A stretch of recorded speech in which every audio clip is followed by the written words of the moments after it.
sejam bem-vindos ao Abre a Janela! Para você que tá aí no Japão ou pensando em vir no Japão, uma das coisas que vai transformar a sua vida vai ser um antes e depois de você tirar carteira de habilitação aqui no Japão. Nesse vídeo aqui a gente vai falar os primeiros passos que você precisa fazer para você adquirir a sua carteira. Lembrando que aqui no Japão tem duas maneiras para você tirar a sua carteira de habilitação. Se você já é motorista e você já dirige no Brasil, já tem a carteira de lá, já tem a carteira de lá, que é muito importante, então nós iremos falar aqui, ó, todos os detalhes para você fazer a sua transferência da sua carteira aqui. Agora, se você não tem carteira de habilitação no Brasil, aqui no Japão você vai precisar tirar ela totalmente do zero. Não é desse aqui que a gente vai falar do primeiro. Então já vai apertando aí o seu cinto, já larga o seu joinha, engata primeiro e vem com a gente. A primeira coisa que você precisa fazer é justamente, se você não sabe falar Nihongo, encontrar uma pessoa para fazer as traduções, porque todo o processo é muito burocrático e você vai precisar de alguém para auxiliar você nesse processo. Nós contratamos a nossa amiga Anne, que ela fez parte de todo o processo aí mais demorado, né, da documentação. Aqui, nossa Tsuyako Anne, fazendo todo o processo de tradução aqui pra gente, que ela fica ali na região de Hikone. Então, se você vai tirar a carta e quiser tirar ali com a Anne, só mandar uma mensagem aí. E eu vou deixar o link aqui embaixo do contato dela. Se você é da cidade ao redor de Shiga ou ali Moriyama, que é onde ela mora, onde ela atende e onde a gente tirou a nossa carta, então pode entrar em contato com ela e ela tem um precinho bem especial, hein? O segundo passo é você fazer a tradução da sua carteira. A carteira de motorista do Brasil precisa ser traduzida para o japonês, para que os japoneses possam ler a sua carteira e ver que você tem habilitação. Para você fazer a tradução da carteira, você precisa retirar um formulário no Detran. É um prontuário, você consegue retirar ele do próprio site, então você pode fazer aqui do Japão mesmo, não tem problema. É um prontuário para você poder dirigir fora do país, né? Ter uma autorização para dirigir fora do Brasil. Então já faz o seguinte, no primeiro dia que você vai, você já monta uma pastinha com todos os documentos que é pedido. Passaporte, tudo. Tudo. Deixa nessa pasta, não tira mais. Deixa nela até o final do processo. Isso é importante. Depois vocês vão saber por quê. A gente vai contar pra vocês por quê. Você só tira para entregar, apresenta para os policiais, guarda na pasta e mantenha ela lá, tá bom? E também levar a sua carta. No dia que nós fomos, a gente pagou 4.000 ienes para cada carta. Então ficou 8.000 ienes no total, que dá isso aqui em reais. E aí eu levei a minha carta e esse prontuário na JAF.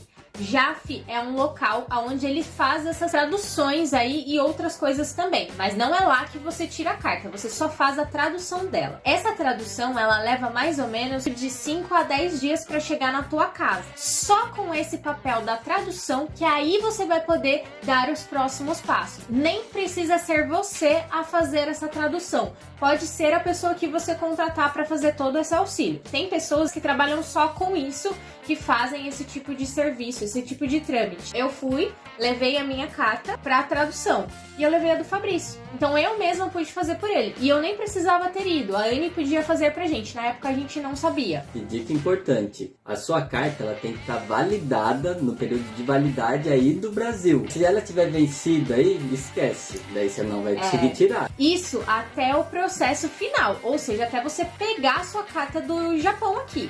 Então você vai precisar dela válida quando você for fazer a prova escrita, a prova prática, a entrevista, todos os processos ela precisa estar válida. Se ela está aí para vencer, então já corre atrás, porque é muito arriscado ela vencer e você não conseguir fazer. Se estiver próximo do vencimento e você ainda está no Brasil, vai validar, antecipa a validade dele, porque daí você vai ter aí mais, eu não sei se é 5 ou 10 anos, porque parece que prolongaram aí o tempo de duração da habilitação. Do Brasil. Daí se você for estar pensando em ficar bastante tempo aqui no Japão, antecipa isso. Depois da carta traduzida, lembrando que ela leva uns 10 dias para chegar aqui na sua casa, para você poder ter acesso. Só aí então, com essa carta na mão, você consegue ligar lá no centro de Moriyama, onde você vai fazer todo o processo. Para você ir fazer a entrevista, você precisa levar muitos documentos. Eu precisei levar a carta traduzida, tem que levar o passaporte, a carta do Brasil, não pode esquecer a carta do Brasil em nenhum dos processos, depois a gente vai falar por quê. Isso é importante.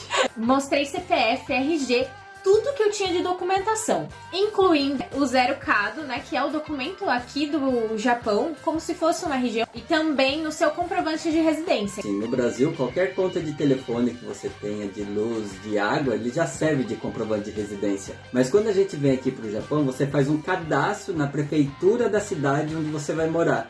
E é esse cadastro que é validado e autorizado para dizer, ó, comprovando, o Fabrício mora nesse endereço e a Larissa também mora nesse endereço. E esse endereço fica registrado atrás do seu documento Zero Kado, que é o documento aqui, como se fosse um RG. Então eles sabem onde você mora aqui. E todas as vezes que você usa o Zero Kado, eles perguntam, você mudou de endereço?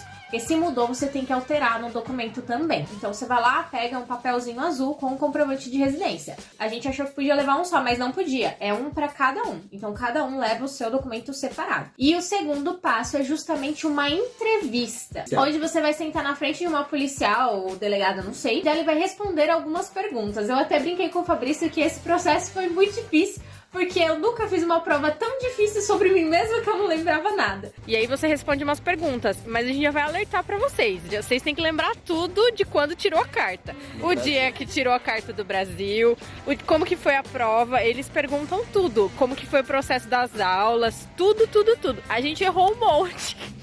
Aí na hora que a delegada foi ver, ela ria a pergunta da gente, não era isso, foi outro dia. Eles perguntam o dia que você tirou a carta, como você tirou a carta, que prova que você fez, quantas perguntas tinha na prova. A Larissa, ela tem carta há mais de 10 anos. Eu tenho há mais de 20 anos. Fica complicado da gente lembrar. Na época que eu tirei, por exemplo, eu fiz uma aula prática e eu já fui fazer o exame. Agora o pessoal novo tem que fazer um monte de aula de mecânica, primeiros socorros e não sei mais o que, quantas aulas.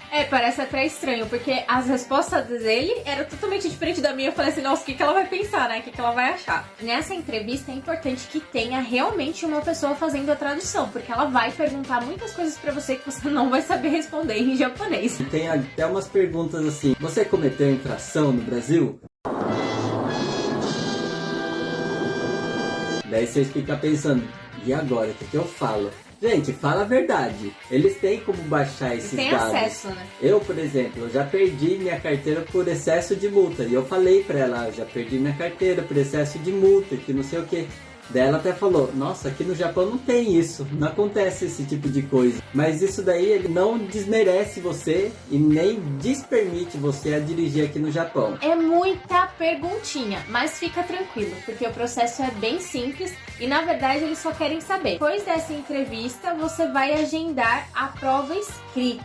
Que é mais complicado aqui, porque você leva um dia pra fazer cada uma dessas coisas. É chá de cadeira mesmo. Do começo ao fim. Então a primeira vez você vai levar os documentos e você faz entrevista. Aí você fica umas 2, 3 horas lá esperando pra fazer entrevista e demora. Então a primeira prova é a prova teórica.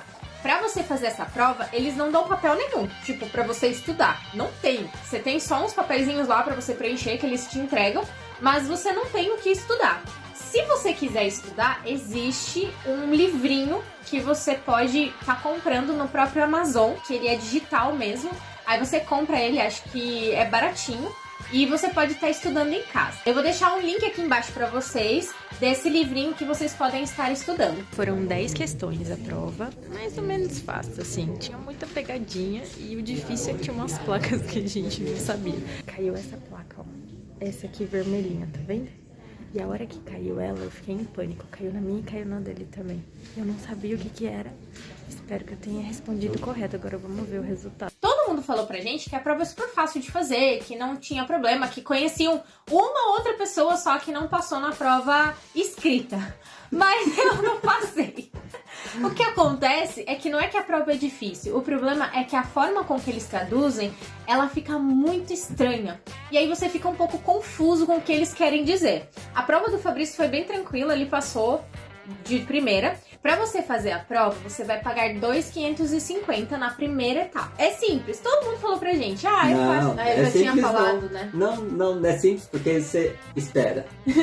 Daí você espera mais um pouco. Cara, vocês não têm noção, mas a gente espera demais. Se o pessoal marcasse, ó, tal horário vocês estão aqui. O japonês, ele é super pontual. Mas em autoescola, vocês já assistiram Zootopia? Quando tá lá e ele encontra o Flash.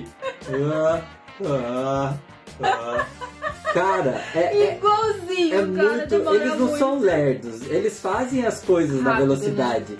Mas eles gostam de te fazer esperar. E daí você fica o dia inteiro pra você fazer uma prova que você demora 10 minutos pra fazer. Mas você, pra fazer a prova de 10 minutos, eles te dão um chá de banco de 3, 4 horas. Por quê? Porque não sei por quê, mas eles gostam de te fazer esperar. E pra dar o resultado da prova também demora, tá? Cara, já avisa a empresa e as empresas já sabem. Eu tô no processo de tirar carta, então você vai perder o dia. Você vai perder o dia pra fazer cada processo. Na prova teórica, você senta lá, cada um na sua mesinha, e aí o seu Tsuyaku vai fazer a tradução dos primeiros passos, né? Então ele vai explicar como que funciona a prova, ele fala que se você levantar e deixar a prova, você não pode voltar mais, então ele explica tudo o que vai acontecer durante a prova. E aí o seu Tsuyaku vai fazendo toda a tradução pra você entender o que ele tá falando. Depois disso, você vai colocar uma prova assim sobre a mesa e eu vou dar uma dica já pra vocês. Um rapaz assim do lado nosso, ele abriu a prova enquanto ele tava explicando. E o japonês ficou bravo, deu um xingo nele, aí todo mundo olhou assim. Aí a Anne, não abre a prova. Eu pode deixar, eu não vou abrir não. Porque ele distribui a prova virada pra baixo. E ele fala, espere todo mundo. Espere todo mundo. Tipo concurso público, sabe? Aqueles concursos que você senta assim, tem mó, né, burocracia. Aquele negócio que eles falam, é pra você ser justo, todo mundo entrou aqui no mesmo tempo, cada um vai ficar no seu tempo, mas todo mundo vai começar junto. As perguntas, elas são muito complicadas no quesito tradução. Então, quando você lê, é muito confuso. Mas vejam que todas as questões têm um desenho. Então, o desenho da prova é desse tamanho e as perguntas são pequenininhas. Então, ele te dá um gabarito, te dá a prova, você escreve no gabarito. A prova, ela é fácil. Ela é só de verdadeiro ou falso. Verdadeiro não tem ou falso. A, B, C, D, por exemplo. Só que o que é muito confuso, às vezes, é a forma deles falarem. Por isso que eu repeti na prova. Eu fui uma das poucas pessoas que as pessoas conhecem que reprovaram nessa prova. E realmente eu não tinha entendido. A forma como que estava escrita estava muito estranha. A minha prova não era igual à prova do Fabrício. Todo mundo recebe uma prova diferente, sabe? Acho que, não sei se é por blocos, por fileiras, enfim. Eles têm diversas provas. E assim, são 10 perguntas. E dentre dessas 10 perguntas, tem que acertar pelo menos 7. Se você acertar 6, você reprovou. Que foi o meu caso. Foi o eu caso acertei 6, errei 4, né? Então... E assim, a prova, ela não é difícil, ela não é complicada, mas ela pode te confundir da forma que ela é escrita e traduzida. Acredito eu que não seja um brasileiro que foi lá e falou, tá certo. Muitas vezes eles fazem coisas igual a gente pega o Google Tradutor e ele traduz e já era. A curto e grosso modo daquele jeito. E a prova, ela é sempre falada na primeira pessoa. Então, tipo, eles falam como se você estivesse vivendo aquilo. Por exemplo, tinha uma questão na prova que era, eu estava muito cansado para dirigir e aí eu decidi dirigir, mesmo assim. A pergunta com certeza era falsa, você não pode, né? Só que a forma com que eles falam, às vezes, te confunde. Ele tá querendo dizer o quê? Ele tá querendo dizer que é verdade, que é falso, mas sabe, é muito confuso. Se você reprova na prova, você vai ter que pagar novamente, porque você errou, você vai ter que agendar outro dia e você vai ter que voltar.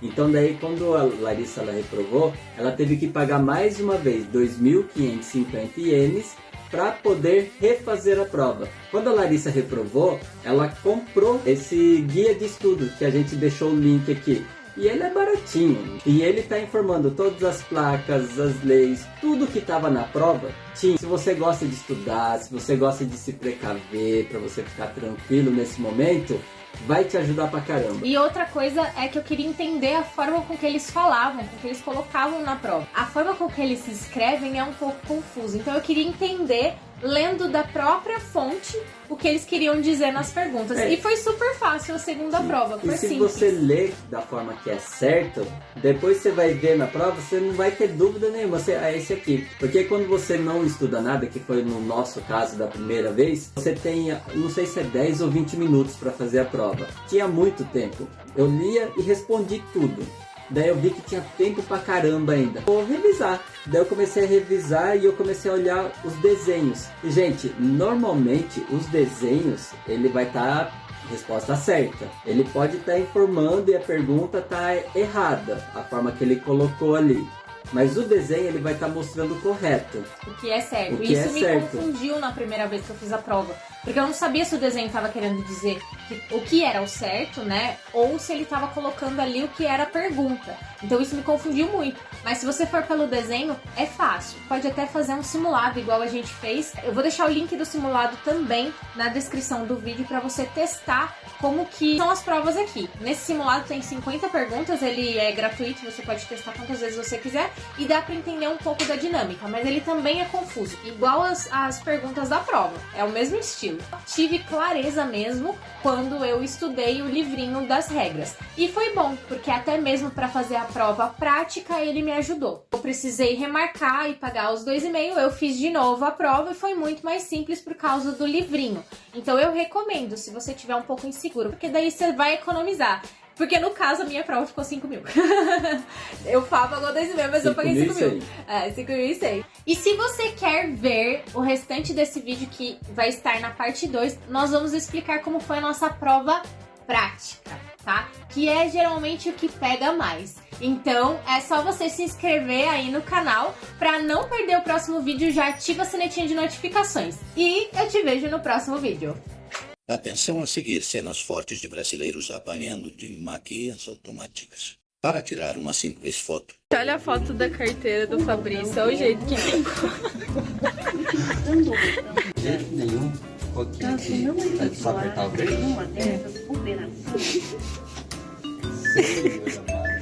Peraí.